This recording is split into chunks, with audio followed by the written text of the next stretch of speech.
Hi, everybody. Welcome back to The Reason We Learn. I'm Deb Fellman, mom, homeschooler, educator. Today, I want to talk to you about a Kafka trap. Do you know what it is? If not, you should. Chances are you are put into them now and again, or maybe you're a person putting other people into Kafka traps. I sure hope not. And you ought to know what it is, and you ought to know how to get out of one because chances are your kids are getting caught in Kafka traps or possibly being encouraged to put other people in them. And you need to stop that.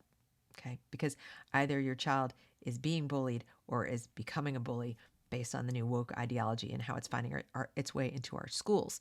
So if you did not send your child off to school to be bullied or be a bully, if you sent your child off to school to be a free-thinking individual who would grow and thrive and be truly accepting and inclusive of other people and other ideas and not go with the herd, not jump off the proverbial bridge because their friends were doing it too, then you need to be a little more explicit about that because right now, schools, teachers, administrators are literally teaching kids how to think alike.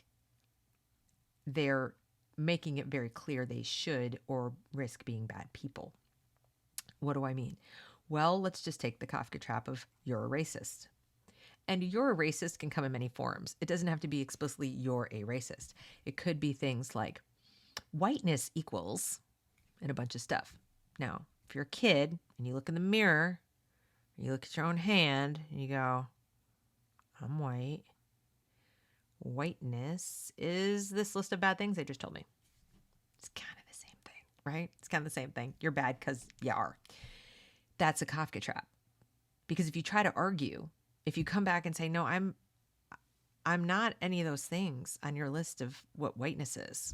I'm not. Or I don't think those things are bad.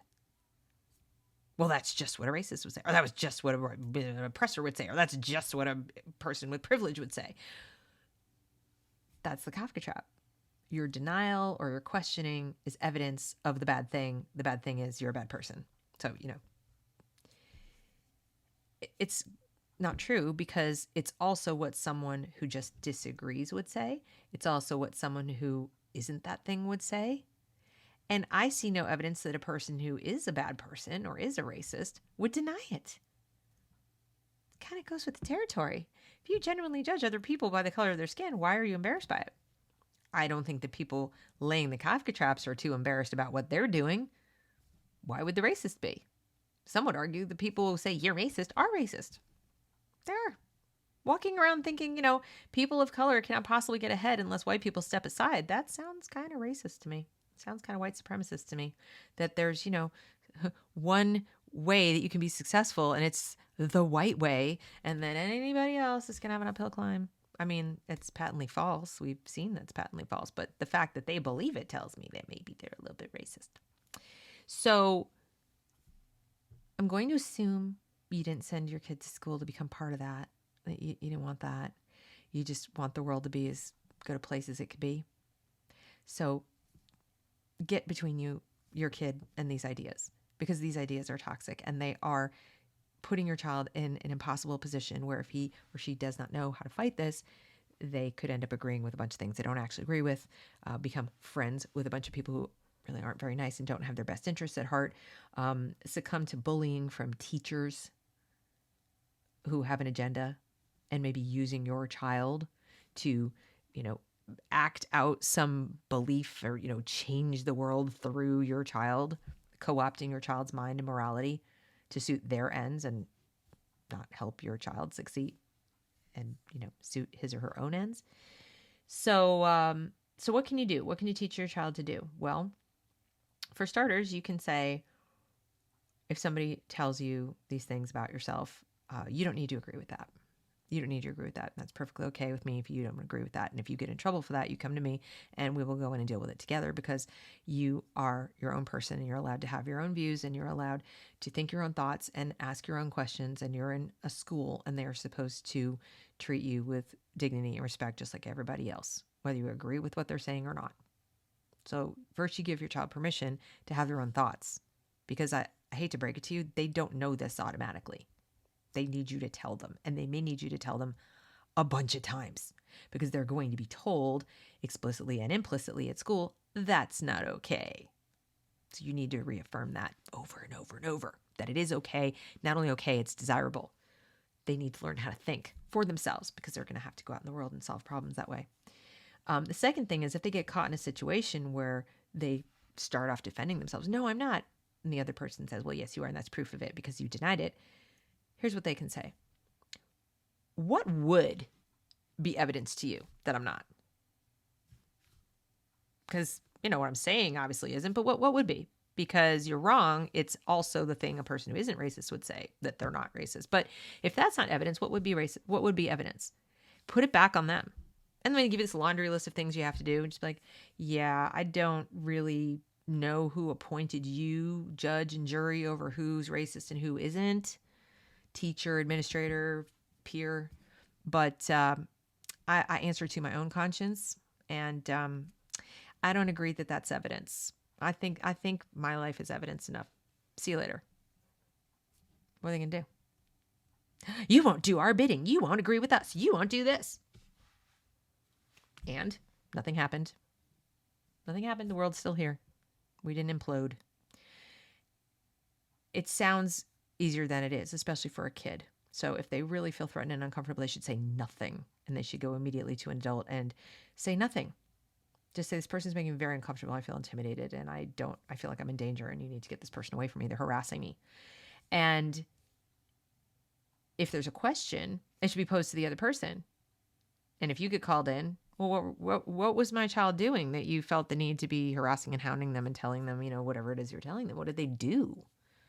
Make them say, well, he's just white, or he's just male, or he's just straight, or he's just whatever. She just won't go along with it. She won't admit that she's racist. Make them say it in front of everybody there.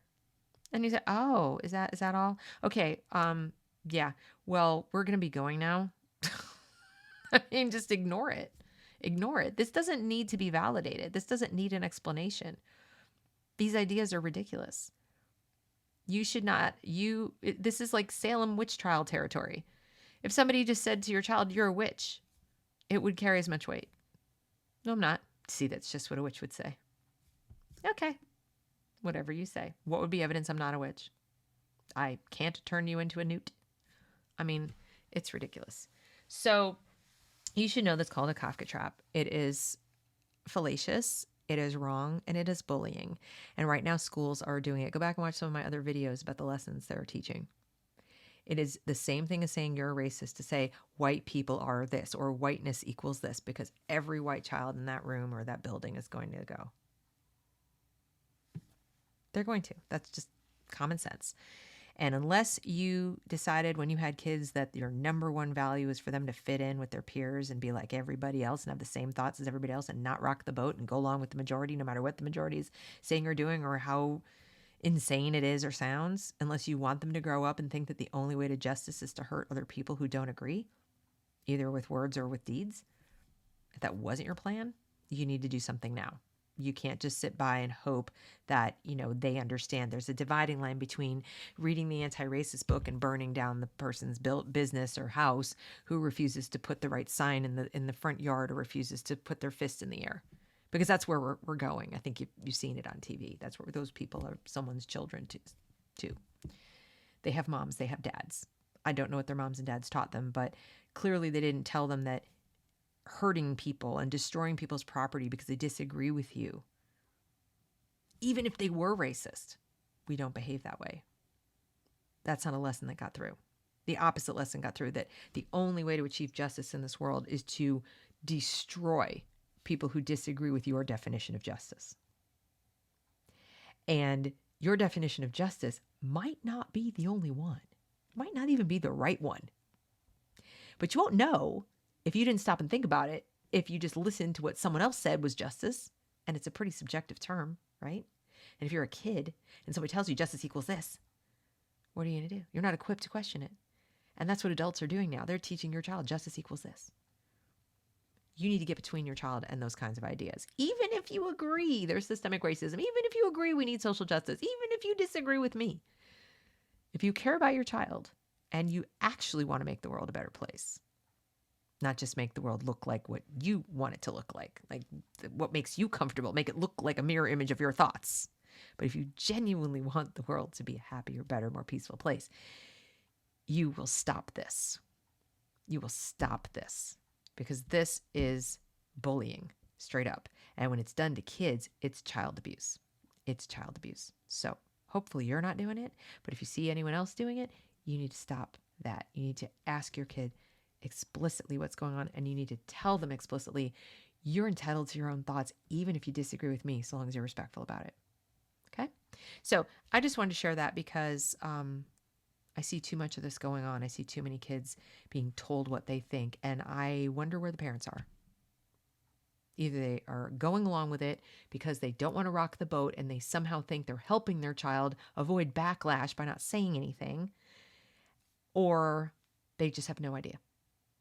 Either way, I want to tell you, you need to do something about it. You need to stop it, because all these kids are going to grow up, and they're going to grow up very unhappy people, possibly even very violent people. I don't want to live in that world, do you? Okay, let's not do that. So that's what I wanted to say today. If you like this kind of content, if this resonates, I hope you will consider subscribing to this channel, like this video, share this video, comment on this video. That's the video.